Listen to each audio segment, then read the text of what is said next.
और इस बीच बड़ी खबर, सुप्रीम कोर्ट ने एनटीए को नोटिस जारी किया है। बड़ी खबर इस वक्त की आपको दे दें, परीक्षा की गरिमा प्रभावित हुई है। सुप्रीम कोर्ट की तरफ से ये कहा गया है कि परीक्षा की जो गरिमा है वो प्रभावित हुई है। सुप्रीम कोर्ट में अब अगली सुनवाई 8 जुलाई को होगी। बड़ी खबर इस वक्त की, काउंसलिंग पर रोक से सुप्रीम कोर्ट का इनकार। बड़ी खबर इस वक्त की आपको दे दें तो सुप्रीम कोर्ट में इस मामले को लेकर के सुनवाई हुई। कोर्ट ने एनटीए को नोटिस जारी किया है। परीक्षा की गरिमा यहां पर प्रभावित हुई है। सुप्रीम कोर्ट की तरफ से साफ तौर पर यह कहना है। सुप्रीम कोर्ट में अब अगली सुनवाई जो है 8 जुलाई को होगी। बड़ी खबर इस वक्त की आपको दे रहे हैं।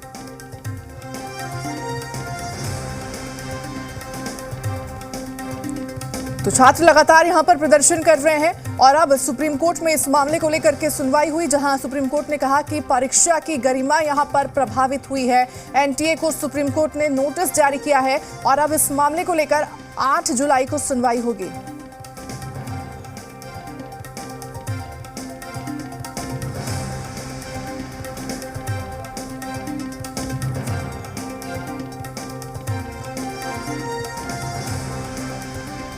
तो बड़ी जानकारी इस वक्त की आपको दे रहे हैं इस मामले को लेकर के। आपको बता दें कि सुप्रीम कोर्ट में सुनवाई हुई। काउंसलिंग पर रोक से सुप्रीम कोर्ट का इनकार यहां पर देखा जा रहा है। सुप्रीम कोर्ट ने इनकार किया है।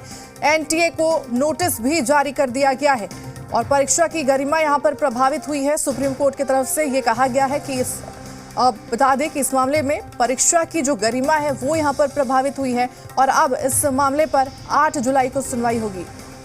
अपने अनुभव से कह सकता हूं कि इस दरमियान जो कुछ काउंसलिंग होगी या उसके बाद इस दरमियान एनटीए जो भी कुछ करेगा वो इस बात पर निर्भर करेगा कि वो आगे कंटिन्यू रहेगा नहीं रहेगा, कि सुप्रीम कोर्ट का इस मामले को लेकर के आदेश क्या रहता है। सुप्रीम कोर्ट ने यह कहा है कि इसमें कोई दो राय नहीं, ऐसा लगता है कि परीक्षा की पवित्रता भंग हुई है, इस लिहाज से एनटीए से जवाब लेना बनता है और सुप्रीम कोर्ट ने नोटिस जारी किया है।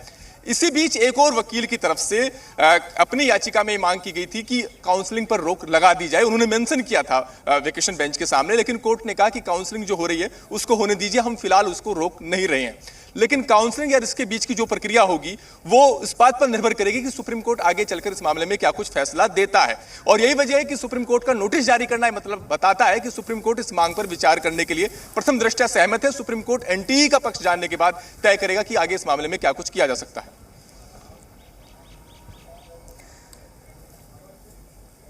तो काउंसलिंग पर फिलहाल आपको बता दें कि रोक से सुप्रीम कोर्ट का इनकार यहां पर देखा गया है और एनटीए को इस बीच सुप्रीम कोर्ट ने नोटिस भी जारी किया है।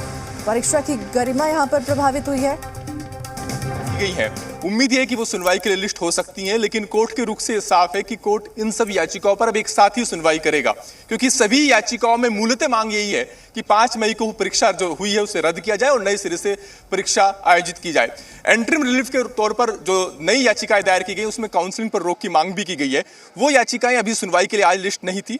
वो याचिकाएं हो सकता है कि कल या परसों सुनवाई के लिए लिस्ट हो और उसके बाद कोर्ट सभी याचिकाओं पर एक साथ सुनवाई करे। आज जो याचिका दायर थी उसे पहले से लंबित जो याचिकाएं हैं उनके साथ सुप्रीम कोर्ट ने जोड़ दिया है सुनवाई के लिए। तो ऐसे में बहुत हद तक संभावना यही है कि नीट परीक्षा पर धांधली को लेकर, उसके रिजल्ट में धांधली को लेकर जो सवाल उठे हैं उन सब याचिकाओं पर कोर्ट आगे एक साथ सुनवाई करे, एक साथ टैग करके। और अब इस बीच हमारे साथ हमारे सहयोगी प्रशांत झा हमारे साथ जुड़ चुके हैं। प्रशांत का यहां पर रुख करना चाहेंगे। प्रशांत, नीट परीक्षा को लेकर के सुप्रीम कोर्ट में भी यहां पर सुनवाई हुई और सबसे पहले बता दें कि जी मीडिया ने ही इस खबर को यहां पर उठाया था, प्राथमिकता से इस खबर को हमने चलाया था, जिसके बाद से इस मामले का सुप्रीम कोर्ट ने इस मामले पर संज्ञान लिया और अब आज सुनवाई हुई। आज की सुनवाई में क्या कुछ देखने और सुनने को यहाँ पर मिला है, क्या कुछ अहम चीजें सामने निकल कर आई?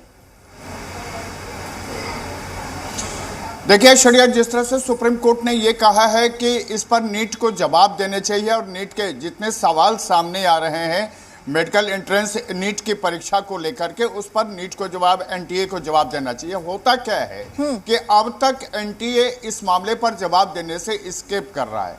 आपको बता दें कि हम जी मीडिया ने पहले ही दिखाया था कि कैसे यहाँ पर बिहार में नीट के पेपर लीक हुए थे। नीट के पेपर लीक होने के बाद 4 जो एंट्रेंस का एग्जाम दे रहा था, जो 4 लड़के थे, मेरे पास, हम आपको दिखाना चाहते हैं सरिया, मेरे पास जो पूरे डॉक्यूमेंट हैं इस पूरे मामले के, जो ये साबित करते हैं कि यहाँ से पेपर लीक हुए थे। ये देखिए, ये लड़का है जिसने यहाँ पर, जिसकी गिरफ्तारी की गई है, ये नीट का लड़का है।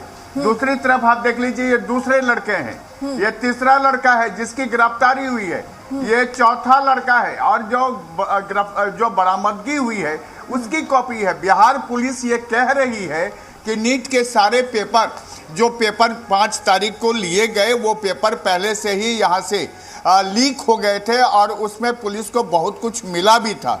और इसमें जो बरामदगी हुई थी, जो पुलिस ने जले हुए क्वेश्चन पेपर बरामद किए थे, उसमें 74 सवाल भी पुलिस ने उसको ठीक से अरेंज करके ले लिया। और उसके बाद एनटीए को एक लेटर भेजा आर्थिक अपराध इकाई ने, जिसमें उसने मांग की कि आपके जितने पेपर हैं, जितने सेट में अपने पेपर तैयार किए थे, उन पेपरों की कॉपी दीजिए क्वेश्चन पेपर की, ताकि हम मिलान कर सकें और एफएसएल को इसकी पूरी जांच के लिए भेज सकें। लेकिन ऐश्वर्या, आप हैरान हो जाइएगा कि अब तक एनटीए ने इस पर बिहार आर्थिक अपराध इकाई को कोई भी क्वेश्चन पेपर नहीं भेजा।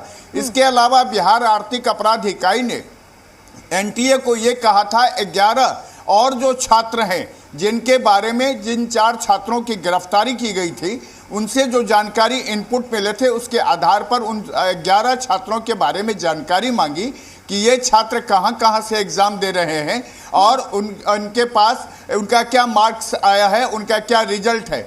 लेकिन एनटीए ने इसकी भी जानकारी बिहार आर्थिक अपराध इकाई को नहीं दी। आप समझिए इस पूरे मामले का खेल क्या है। खेल यह है कि जब कल हमारा जो इशू है वो कल लिस्ट होगा, मेंशनिंग के लिए आज हम लोग ने किया है, तो कल लिस्ट होगा और देखते हैं। अभी जो करंट है इसके अंदर इससे पेपर लीक का मुद्दा था, ये एग्जाम के रिजल्ट के पहले लिस्ट हो गया था, तो इसलिए अब जाके उस पर आज पहली हियरिंग थी। तो 1 जून को ही आ गया था, जबकि रिजल्ट आपके 5 तारीख को आए हैं, तो ये पहले से 4 तारीख को आए हैं, तो 1 जून को इसको लिस्ट कर दिया था। इस पर अभी सुनवाई, पर इसमें सिर्फ पेपर लीक की बात हुई है, अभी ग्रेस नंबर की कोई बात नहीं है। हमने जो भी आईएल फाइल की है उसमें हमने ग्रेस नंबर की बात की है, पेपर लीक की, दोनों चीज़ों की बात की है। तो खैर इसी मुद्दे पे अभी ऑनरेबल सुप्रीम कोर्ट को लगता है sanctity of the exam is compromised and they have asked NTA to reply. Yes, तो फिजिक्स कोचिंग सेंटर के सीईओ को सुन रहे थे आप, उन्होंने क्या कुछ यहाँ पर कहा। इस बीच अपने सहयोगी प्रशांत का रुख कर लेते हैं। प्रशांत, आप अपनी बात पूरी कीजिए। देखिए शरिया, वही मैं कह रहा था कि जब पेपर लीक हुए थे तो पेपर के सारे जितने सेट पेपर के हैं वो सब छात्रों के जहां पर पढ़ाया जा रहा था, उनको लीक पेपर रटाया जा रहा था, वहां से बरामद किए गए थे। वो अधजले स्थिति में बरामद हुए थे पटना पुलिस को। बाद में पटना पुलिस का जो शास्त्री नगर थाना है, इस थाने से ये पूरे मामले को आर्थिक अपराध इकाई को जांच के लिए सौंप दिया गया था। आर्थिक अपराध इकाई ने 8 सदस्यीय टीम बनाई, इसमें एक डीएसपी के नेतृत्व में, जो लगातार इस मामले की कोशिश कर रहा था कि आज जो याचिका, तो क्या उम्मीद है सुप्रीम कोर्ट से? आज तो सुप्रीम कोर्ट ने कोई राहत नहीं दिया, काउंसलिंग कंटिन्यू? बिल्कुल नहीं, बिल्कुल राहत, इस चीज़ में कोई राहत नहीं। उन्होंने बोला नहीं, हम काउंसलिंग को होल्ड पे नहीं डालेंगे, पर एनटीए से जवाब मांगा है। उन्होंने जो ये बोला है sanctity of the exam is compromised, ये दिखा रहा है कि हाँ कहीं ना कहीं एग्जाम की जो पूजनीय स्थिति थी उसमें कोई कॉम्प्रोमाइजेशन हुआ है और एनटीए से एक ऑफिशियल जवाब मांगा है। पर यह मुद्दा सिर्फ पेपर लीक के बारे में था। हमारा जो मुद्दा है वो पूरा ग्रेस नंबर के अराउंड, ट्रांसपेरेंसी के अराउंड और पेपर लीक दोनों के अराउंड है। तो वो मुद्दा कल आएगा, तो I think honourable supreme court को हम लोग और चीजें प्रेजेंट करेंगे जो अभी शायद हाईलाइट नहीं हुई है। So can you tell me in English what is in your prayer that is going to be listed tomorrow and what happened today? Okay, so today I was in court number 12. There was this hearing of case number 25 related to this NTA thing, and this case was particularly listed before the results.